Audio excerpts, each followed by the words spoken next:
মুসা আলাইহিস সালাম আল্লাহকে একদিন বলছেন, আল্লাহ আপনার সমস্ত সৃষ্টি সবার রিজিকের কথা, খাদ্য দুনিয়ার প্রয়োজন পূরণের কথা আপনার মনে থাকে?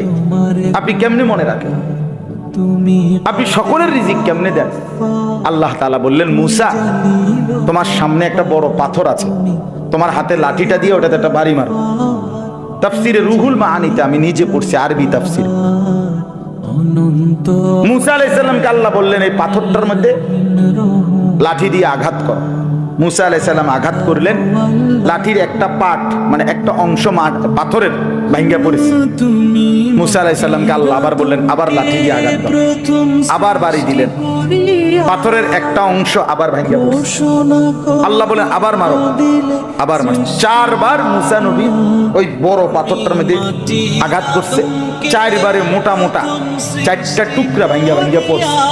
এই 4র্থ বারের পরে এই 4টা মোটা মোটা টুকরার ভেতর থেকে একটা ছোট্ট পোকা বের হইছে।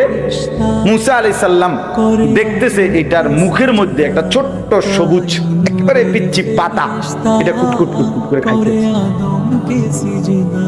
আল্লাহ তাআলা বলছে, মুসা বুদ্ধুর কান লাগাইয়া শোনো ওই পোকাটা কি করে, তুমি বুঝবা কব, শোনো। মুসা নবী কান লাগাইয়া শুনতেছে ওই ছোট্ট পোকাটা যে গভীর পাথরের ভিতরে ছিল, সে বলতেছে, সুবহানা মান ইয়ারানি ওয়ালা ইয়ানসানি, আমার সেই আল্লাহর প্রশংসা করছি যিনি আমাকে সর্বক্ষণ দেখছেন, যিনি আমাকে কখনোই ভোলেন না,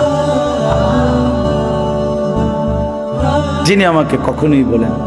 আল্লাহ তাআলা বললেন, মুসা তো এবার দেখো এই পাথর উপর দিয়ে ভাবার কোনো সুযোগ নাই।